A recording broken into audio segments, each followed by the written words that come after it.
Welcome back to the Elder Scrolls Legends, where we're taking a look at all the different starter decks that you get for doing the beginning story mode. We've covered Band of Survivors, Black Marsh Smugglers, and this deck that shall not be named. So now let's talk about Imperial Might. This is the fourth deck that you get, and it's the one that you get at the very end of Chapter 2. So this deck is based all around basically these little 1/1 grunts. So when you first get the deck, it's got a little bit of optimal, I guess you could say. There's a lot of cards in here that are they require lots and lots of dudes, like the Imperial Siege Engine. You know, on its own, if you just play on an empty board, it's a 3/3 for 5 mana, which is terrible. But in order to just get it to like a 5/5 for 5 mana, you need to have 2 other guys on the board, which can happen. But if you play it empty, then like you're in a really bad spot. And normally you're never going to have more than, like, unless you're really far ahead, or if you're playing these kinds of cards that generate you lots of guys, you're not going to have good consistent results. Same thing with Warcry. You're paying 4 mana to give like basically 1 or 2 guys, usually +2, or the Legion Prefect. What he does is when you play him, all other creatures on the board that you have get +1/+1. But he's not like, he doesn't function like Divine Fervor, where, you know, as long as he's out, everything gets +1/+1, and then when he gets removed, they lose that +1/+1. You only get the +1/+1 when you actually play him. So like if you play another thing after you played him, it's not going to get that bonus. So those cards are built around our actions that generate lots of tokens. So like Imperial Reinforcements fills a lane with 1/1 grunts, which is, you know, at best you could summon about 4 of them. The Scouting Patrol summons 2 of them, 1 in each lane. And then there's one more in purple, Midnight Sweep. It summons 2/2 Colonial Troopers, or Colovian Troopers, with guard in each lane. And so when you get the deck, it's kind of based around that. You've got cards like 5th Legion Trainer and Bruma Armorer and Bruma Profiteer that all kind of give some bonuses to your creatures as you play them, or incentives to play them. And so I took out some of I decided to keep in the element, the token element, but I put in a few cards that will do a little better more consistently. I put in the Sensei Tiger, I put in a Swamp Leviathan, I put in a Lord. This does feature Manticora, which when you play him, he's 10 mana and he's the 6/6 for 10 mana, which isn't good, but he destroys any creature, which is amazing. That's a really, really powerful move. And speaking of removal, the cross card that you get is Edict of Azura, which is you can destroy an enemy or a support card. And then plus you've got 3 Piercing Javelins. So you've got a lot of removal in this deck, and like just straight out removal, plus the Crushing Blows. So compared to, as far as like comparisons, this deck is very similar to the Black Marsh Smugglers, but the difference is that with the Black Marsh Smugglers, I'll go back to that deck real quick. With the Black Marsh Smugglers, what your game plan is you're looking to just stall the game out with lots of little things that have guard and lots of prophecy cards, and you're just trying to make trades with prophecy and lethal to stop your opponent, get to the middle to late game, and then start getting the board back with some of your big dudes or some of your quicker dudes. And basically you stall them out until you can get the stuff that you want, and you stall them with prophecy, lethal, and guard. Now with the Imperial Might deck, you can play actually a little faster, because you've got stuff like, even though normally you want to try to save Scouting Patrol for comboing with your Legion Trainer, your Soldier, your Profiteer, your Divine Fervor, you know, like there's the beauty of this deck is that it's got a lot. It's a quicker deck. Like it's got more stuff that you can play that's more effective on turn 2 and turn 3. It also has those combo elements that you don't miss out on, like a lot of these Curse Spectre, you know, the Loyal Housecarl if you play it on another minion instead of itself, Lurking Mummy, the Disciple of Namiria. These all kind of, they have powerful effects, but their stats are a little weak. And so all these cards help to kind of buff up the weak stats and make them more effective cards overall when they're on the field. Like, like Frenzied Witchman, let's say you turn 1 Scouting Patrol, you turn 2 5th Legion Trainer, and then you put down a Frenzied Witchman. Well, that Frenzied Witchman, because you've got that 5th Legion Trainer, is going to become a 3-1, which is much better than a 2-1. And so there's a lot of little combos and intricacies that they all play with each other very well. There's some good synergy going on, but you can also they can act on their own. Like, you can just turn 4 Imperial Reinforce to create a lane filled with 4 1-1s, or turn 1 Scouting Patrol, put a 1-1 in each lane just to give yourself initiative. Like, you don't have to hold off and wait for your combo cards. You can play them if you need the initiative, and so it gives you strength against faster decks, but the synergy and the removal gives you strength against more control decks or more tempo decks. So really, the only downfall that this deck has is that the only source of card draw comes from the Disciple. So if you get yourself in a situation where you start running out of cards, then you're gonna you have no card draw, so you're gonna actually start falling behind really quickly. And you will notice I have 51 instead of 50. You normally want to have 50 cards, but I wanted to fit in both a Swamp Leviathan just for that, having that beef in your party, and a Lord, because the drain can be so powerful for getting you back when you've been hit down so low. So we're going to be rocking 1 extra card because we can. So we're going to take this deck and we're going to do a couple of matches in the, in the non-ranks, and we'll see how we do. And here we are against Iria 1, the Forgotten Hero.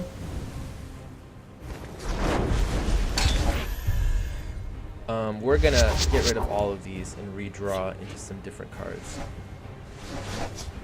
Ooh. We are actually going to wait. We're not going to play that yet because we've got the 5th Legion Trainer in our hand, which that would be an awesome combo. 2 1-1s for 1 mana. If I fall, it is going to give him a little bit more initiative, but I am fine with that. Training is over. Play the Legion Trainer there. To act. Because of this, he'll end up doing 2 damage to me if he chooses to trade on his 3rd turn. I mean, if he chooses to hit his 1-2 into here instead of actually doing something. Chaos, thank you. It looks like his deck is playing similar to mine. Now the question is, do we want a Crushing Blow, this 2-2, or do we want to go ahead and play the Scouting Patrol?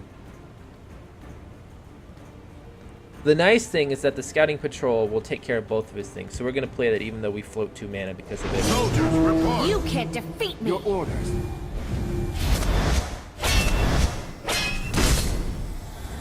And then we do have the Piercing Javelin for turn 5, or the Crushing Blow Your for turn death 4. is my command.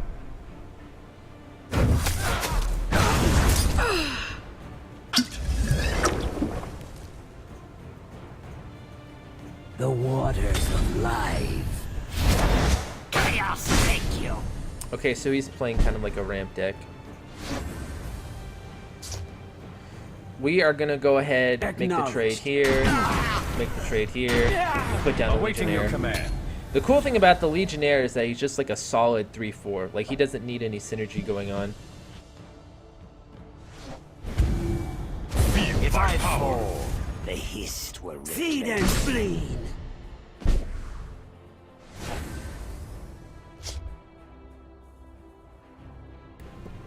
Okay, so he actually got a really lucky draw off there. Unfortunately, we also have a really good counter to it. For honor and glory. Even though he's going to get a positive trade there. We'll put the Legion Trainer down here, so that way Training is if he over. bumps in here, It's we can time bump in to over act. there. And if he chooses to go face, which he's probably not going to, we'll get an extra card out of it. If I fall, The hist will reclaim me. Okay, he's getting super lucky with those cards, and it's starting to kind of irritate me, unfortunately. We are going to... let me think. If we can't put down the guard, so I get the feeling we're going to have to Piercing Javelin. But doesn't matter which way we Piercing Javelin. So... if we Piercing Javelin the 1-2... so the better thing would be to bump this guy in here and get rid of his 4-4, so we have the maximum for amount. honor and glory. Do that. That way, the one that he's got left up is a 4-3. These life cards, man, if you have more life than your opponent, that's like, these are I do incredible love a good advantages. fight. I draw power from these trees. Fear death. Nice. Okay, let's go ahead and destroy his 4-3. Just wipe that off the board.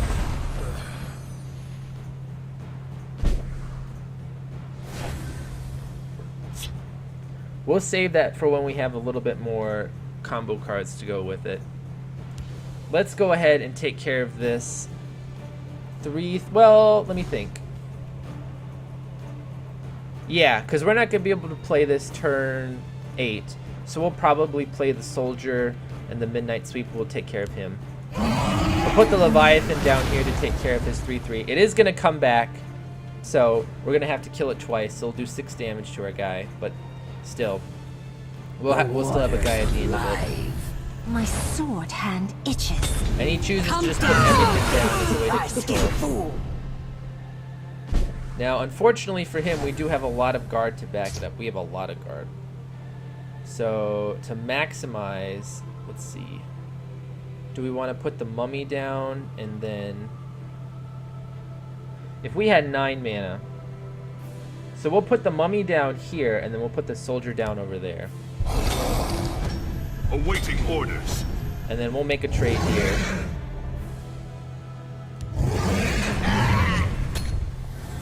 And we're doing it like that, so that way, if he wants to bump in the 1-1 here, he has to. Otherwise, we're going to keep getting profitable trades.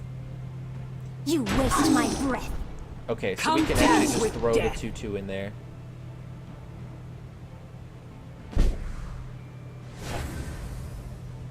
And we can back it up with even more guards, which is awesome. I hear and We'll take the trade here. We will take the trade. Well, you know what? I'm okay with just putting down, making a trade here, even though it draws a card. Making a trade here. So he's got that 4-4 up. And then we'll go ahead and put down...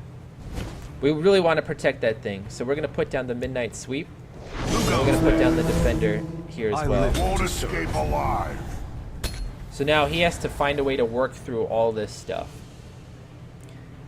What he'll do is he'll probably trade the 1-4 into there. The waters of life. My claws are sharp and thirsty.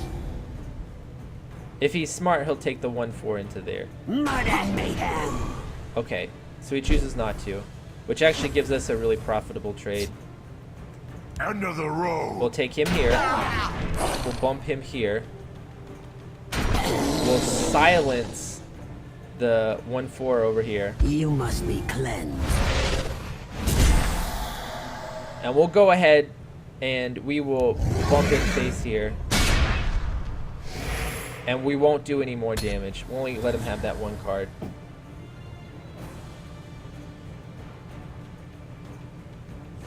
I would protect the Hist. Okay, we Vex can me. bump the 8-1 in here. Get a really good trade off there. Or if we wanted to, is there any advantage now? We'll go ahead. We'll take this guy down here. We'll take a trade here. And then we'll put down the Lord over on this side, the Shadow Lane. Taste of your blood. We'll go ahead Kill them all. and do a little bit of damage here. End of the road. See what he draws. I No hear and prophecy. kill them all. So we'll drop him down to 16. We can make this a 9-9 with Drain, which is, and Guard, which is really powerful.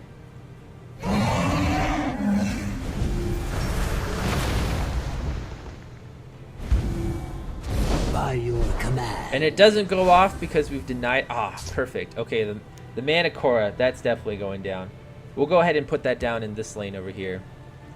So we will. Well, first, let's hit him in the face and see what comes out. Or let's count. So we've got 5 on this side, and we've got 11 on this side. So we actually do have 16 damage. End of the road. Mother of mud. I hear and obey.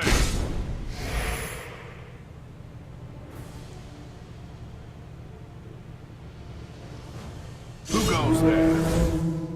And we got it. That's why you want to hold off on Kill playing them all. things before to see what you activate By and our what you don't service, activate. we honor time. Feast on your pain.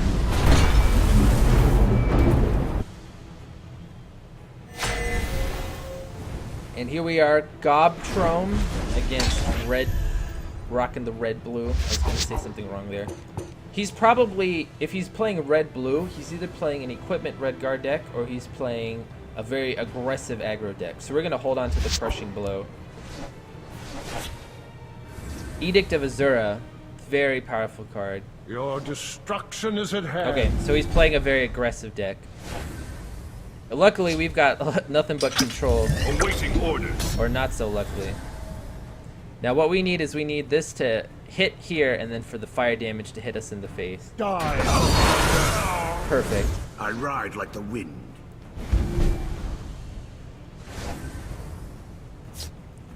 Even if he equips that, I still feel like we'll be able to take it down next turn with one of our mini cards. So we'll play the Profiteer in that Hear lane. and obey. Get him online for next turn. He would have, even if there's nothing that he could play on this that would protect it from our Edict. Especially not that. Blood and spade. Oh my gosh, Crushing Blow plays into that so well. And we can Scouting Patrol to get some life back if we choose to. I'm not going to though, I'm just going to hold off. Our very heavy removal hand Hear and obey. is really going to put a big damper in what he tries to achieve with... Because he wants to just put out a board presence and just start smacking us in the face over and over and over again. Into the fray. And what we really want to do is we want to start getting a... we want to lower his life because he can really put some pain on us if he chooses to. So we're going to play the Crushing Blow again. Takes care of this guy really well. And then we're going to play the Scouting Patrol to give us a little bit more health.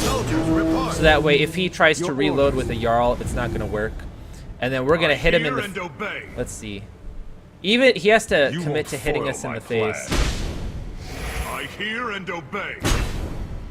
So he can still lower our life total to less than what his is.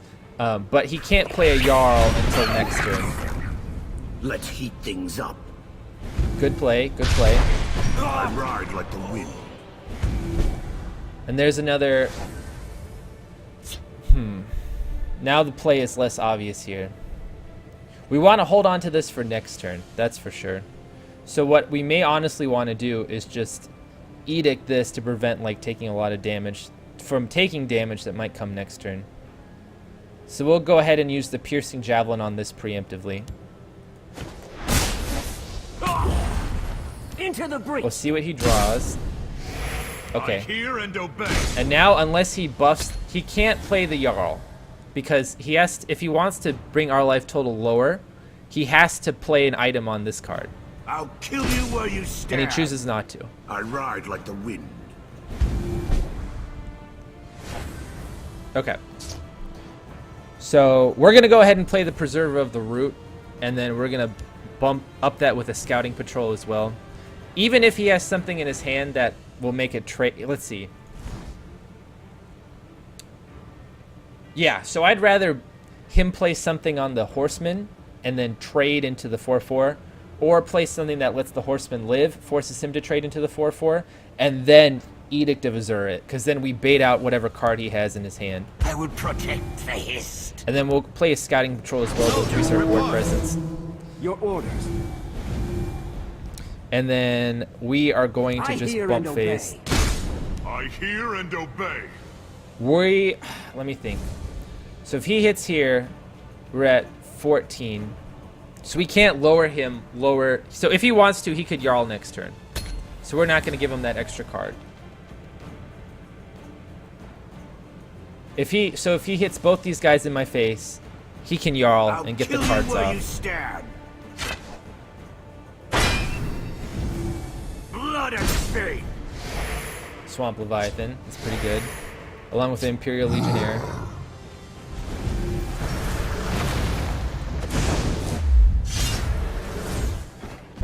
Okay, I'm not sure why he returned that to my hand, because now that makes it so that way he actually I can play it again. I guess he doesn't know what I have. The power I wield. So we could play the Preserver of the Root and also Edict, which I think is totally fine. Because then that forces his 6/3 to trade in here. It will kill it, and then that takes care of us from like getting completely destroyed. So we'll go ahead. We'll pop the Elixir of Magicka here. We'll play the Edict on his 7/4. We'll play the Preserver of the Root. I would protect the hist. And then we'll go ahead and start I basically hear and racing in obey. here. Or do we want to? We'll bump him for breach. 1. If he wants to reload with a Jarl, let's see. Is giving him an extra card worth doing the 4 damage?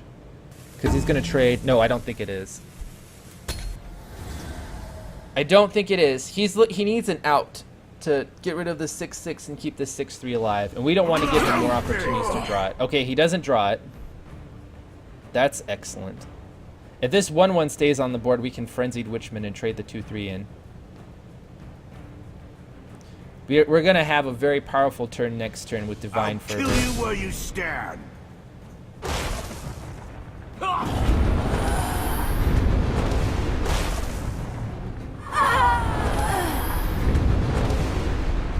Okay. Divine Fervor is going to rock. And we are going to Divine Fervor because that's going to give us the, well, or we can Tiger. I think we should Tiger. Yeah, we should Tiger because that keeps us from taking 6 damage on this side. And then we'll trade the 2/2s in here. We won't give him that extra card. We're going to keep starving him out. We need to draw into a stronger board presence, and he's playing a faster deck. He's going to make into a 5/4. But he still needs to throw both of them in if he wants to keep it up. Your destruction is at hand. Okay.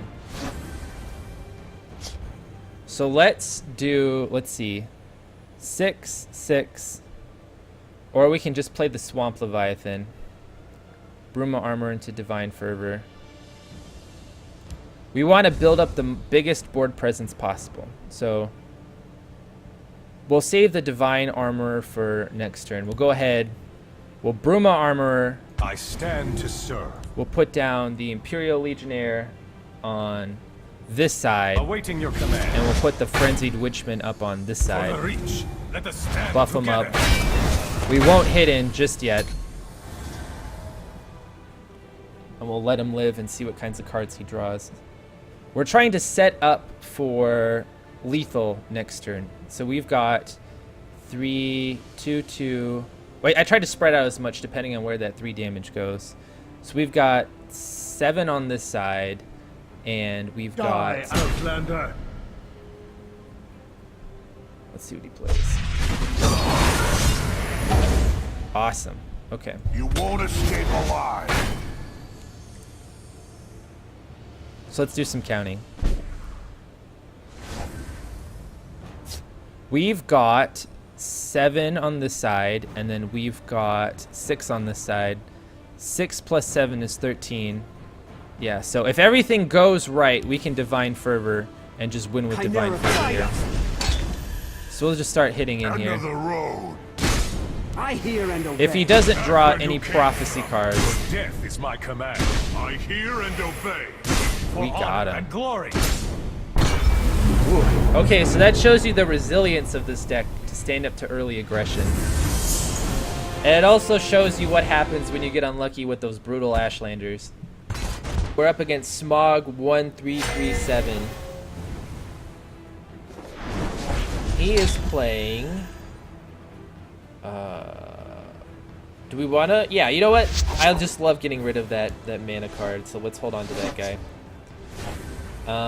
He's playing Strength and Endurance, which might mean he's playing an Orc deck.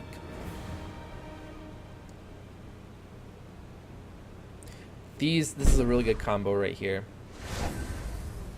We'll play the 5th Legion right here. Training is over. It's time to act.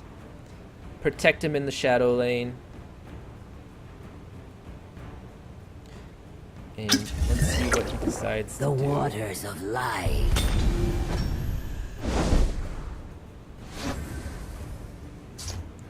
I'm going to play the Daedric Dagger here just for initiative. And then, even though this does make it vulnerable to removal, hopefully he doesn't have any. As strength and endurance, he doesn't sport a lot of ways to get rid of this. I'm ready for anything. That would do it though. Glory. Feed and bleed. Perfect. You won't escape alive. Alright, so it looks like he is playing an aggressive deck. So we'll go ahead and make the trade here, but first we'll turn this into a 4/4 with her bonus. You can't defeat me. End of the road. Nice, I like it. Very powerful, very aggressive. We can choose to Divine Fervor next turn if we want to.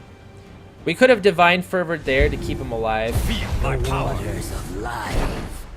That was a power combo right there. So do we have... Is there any reason to do the Mummy? Well, this already has guards, so we can't protect it.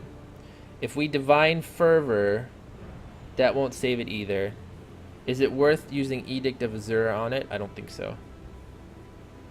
So what we can do is just set up for next turn with a really powerful move.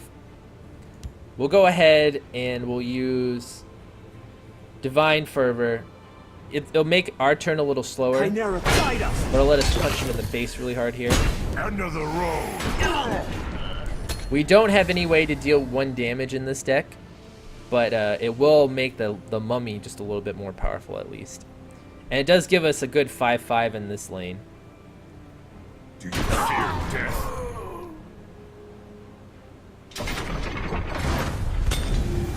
Portcullis. A very, very slow card. We'll put the Mummy down here, and we will just smack in with this thing.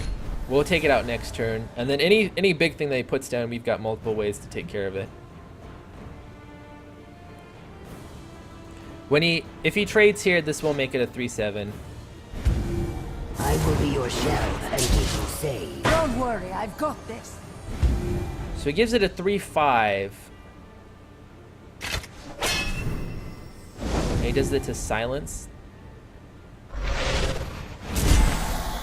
Okay, but it still trades. Unless he decides to go face.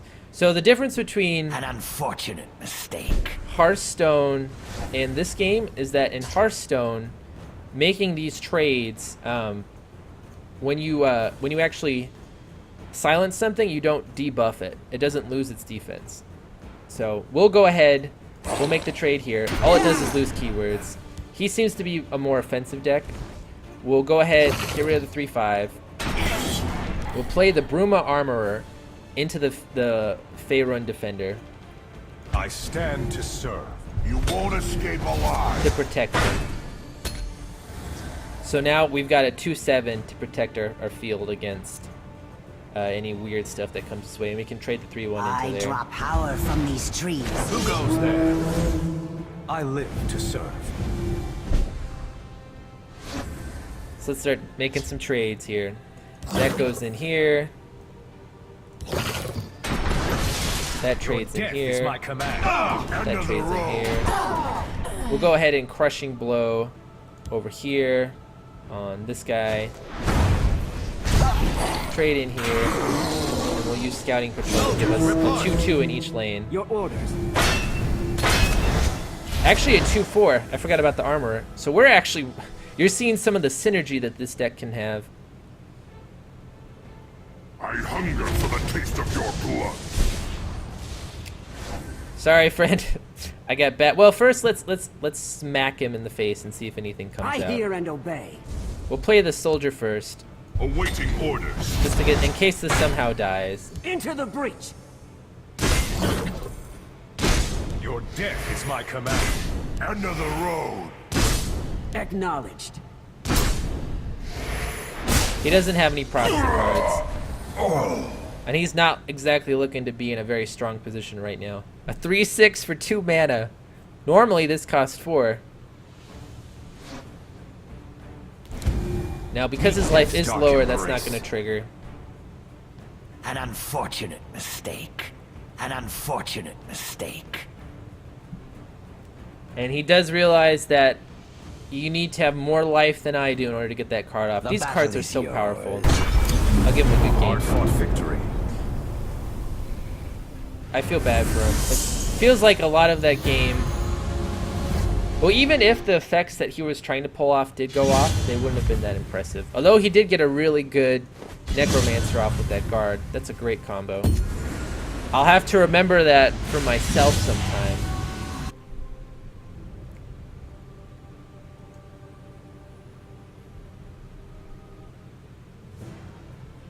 Alright, we are back in. Sorry about that. The game crashed.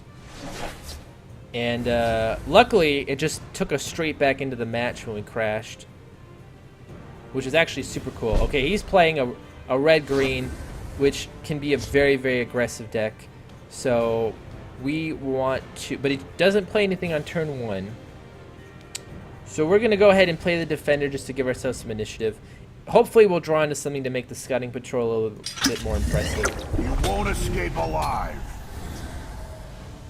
I'm gambling that we're gonna draw some kind of like something we can play on turn 2 and not just have to like blanket Scouting Patrol.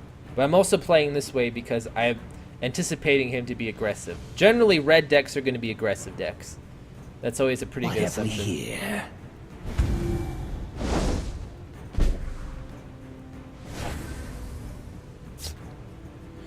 So Scouting Patrol here would literally just put a 1/1 on the board, which we're not that End of the interested in. road.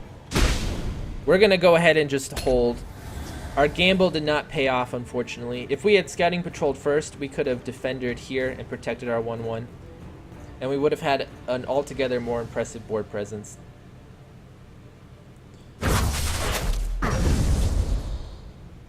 He must have a removal card, like Finish Off, or the Leaf Hunter if he was going to do that. Unfortunately, wasting a lot of resources to remove what honestly isn't really that great of a threat. We're going to use the Midnight Sweep here because it takes care of his 1/2 and it sets up on the board over there. Who goes there? I live to serve. One of the few times this will actually trade and stay alive to do another trade.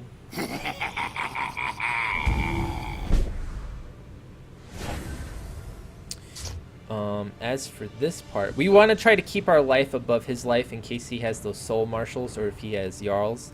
So we're going to go ahead and play the Bruma Profiteer into this lane There's a plan. and then play down to Scouting Patrol. Soldiers, report. Your orders. Kill them all. Make a trade here. And the big reason we're doing this is to maintain our life lead. So he is going to have Curse. So he can kill this. He can kill any one of the 1/1s. He can make a trade here if he wants to with it. He could make the trade anyway. He doesn't have to Curse, but we'll see what he decides to do. Aerostorm. He's playing a lot of little things. This could potentially get us a lot of value. If he chooses to flood the board, which hopefully he does. He might be playing the like green build-up deck where you play lots of goblins. There's one goblin in particular that when you play it starts as a 2/2, and then every green card you play after that, it pumps up a little bit. A really, really powerful card if you don't have like some way to remove it. He's gonna make the trade there, and then let's see what else he decides to do. The forest will not suffer your presence. My Choosing to arrows shall fly silence true. it. So putting a lot of aggression into this lane over here. Now, we have to counter this with the Hive Defender, because if we play the Mummy and he curses it, it'll be just a 1/5. So he'll be able to make profitable trades. But if we put the Defender down here, it'll actually stop a lot of the shenanigans that might have come our way. So we're going to bump him down Into the breach. just a bit. Do we want to make the trade? No, we're going to hold on to this. So we'll bump him I in. hear and obey. keep that life lead Into the going. breach. Do we want to do 3 damage, give him another card? He's already going to be at 5 cards next Kill turn. them all. I hear and obey. We need to keep pressing in the advantage that we have. We have control of this board. If he doesn't have any way to like ultimately wound this and then remove it.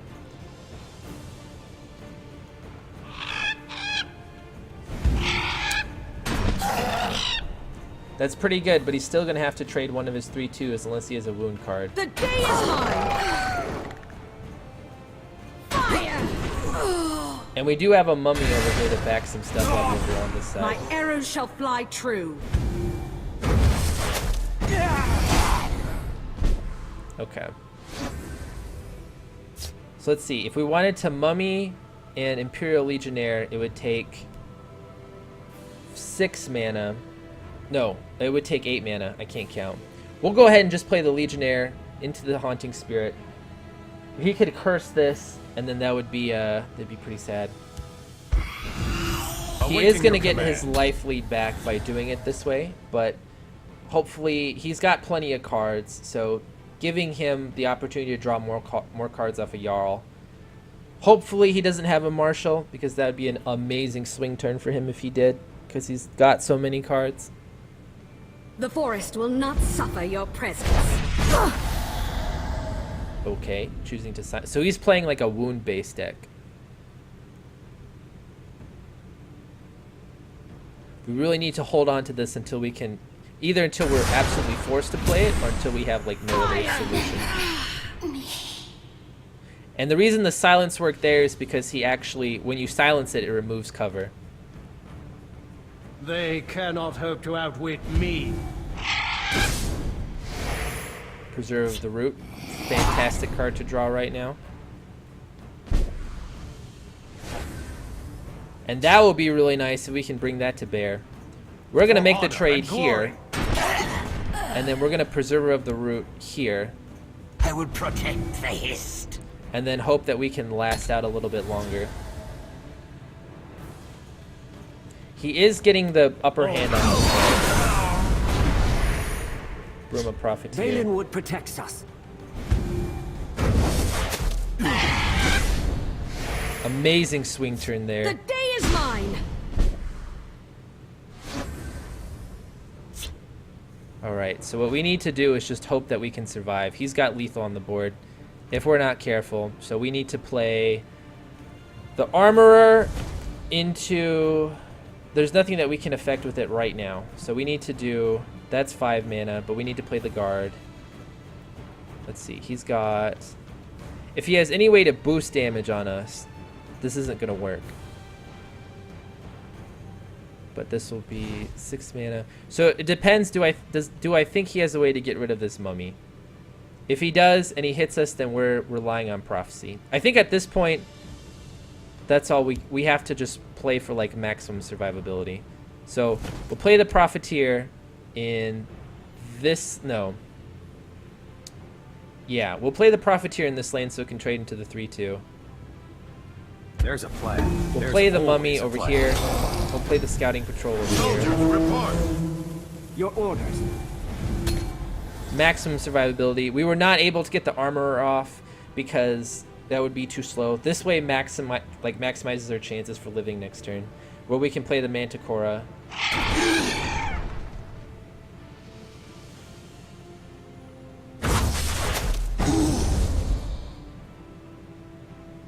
And right now we're just trying to stop down his rush.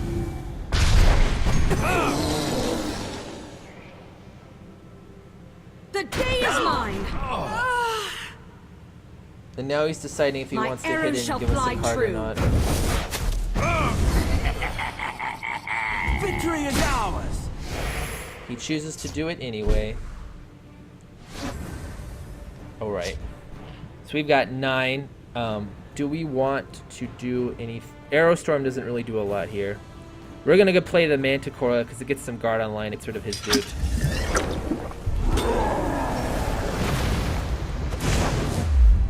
He can curse it and trade both his guys into here if he wants to.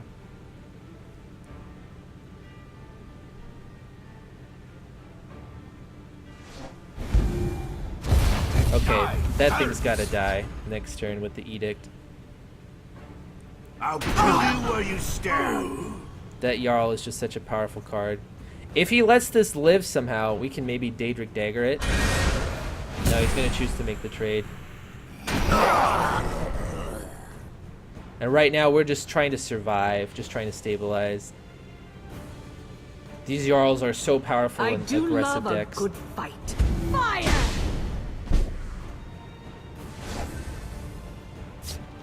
Okay, so we need to Bruma. Yeah, we can do that.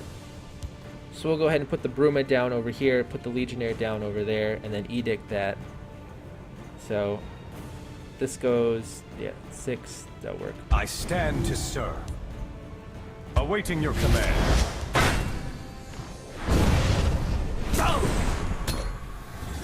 Just barely managing to stay alive here. What have we here?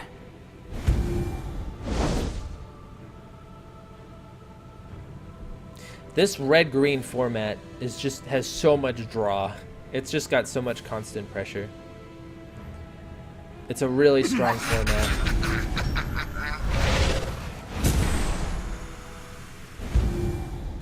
I bring reinforcements. Come dance with death. That's such a gross combo. Fire!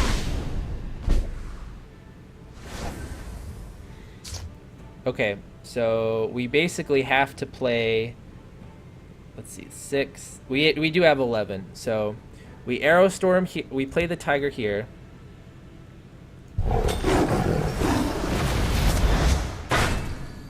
And then now the question is, do we Dagger it or do we Divine Fervor it to give it that extra bonus? So he has to trade everything in there. If we Fervor it, everything still dies. I think the Dagger is the better play, so we'll Arrow Storm over here on this side. We'll Dagger it, and then we'll go ahead and Death is my command. punch in here. Let's see what he ends up drawing. My scales move in shadow. Hopefully he doesn't have a wound card.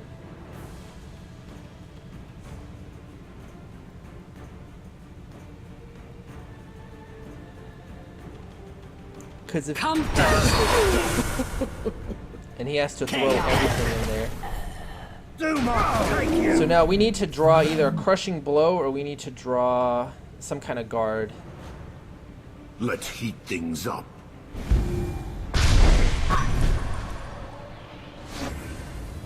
That is neither one of those things. So unfortunately he has lethal. Oh, it's just too fast. My fight is done. Oh well, we tried our best.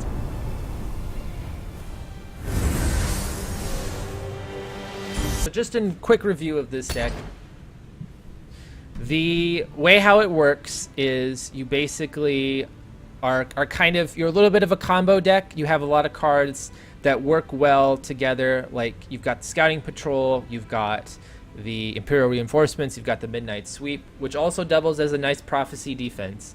You've got all these cards, and you've got cards that benefit when you play guys, like the 5th Legion Trainer, the Soldier, the, well, the Soldier doesn't, he indirectly benefits from it. The Bruma Armorer, the Bruma Profiteer, the Imperial, what's it called? Divine Fervor. So you've got those token deck elements in there, but you also have some strong removal and just some strong late game cards. So your deck is based on kind of putting together some of these. You're like a hybrid between a token deck and just like a late game removal deck. And what that does is that gives you more flexibility in how you choose to play and what you decide to do. The Daedric Dagger gives you can give you a lot of value with these like 1/1 dudes. In terms of effectiveness, this deck is, I would think, is more fun to, well, winning is the most fun. I like decks that have like these cool little components, but I was surprised. This deck was actually less effective than the way how I built the Black Marsh Smugglers. Because with this deck, you actually do have ways of getting some life back. And, I mean, like, more consistent ways. Like, you've got the... Well, that doesn't matter. This deck, I think, is a little bit more effective, and they play very similarly. But if you like playing token decks and you like those cool little interactions, which I do, I think they're really, really fun. This is a really good, solid way to play this format and play this deck just with the starting cards. These are all cards that I've gotten either through doing the main story or just cards that I've gotten while I've leveled up. So thank you for watching. I hope you've enjoyed this, and I will see you in the next tutorial video for the last deck. Until then, have a great day.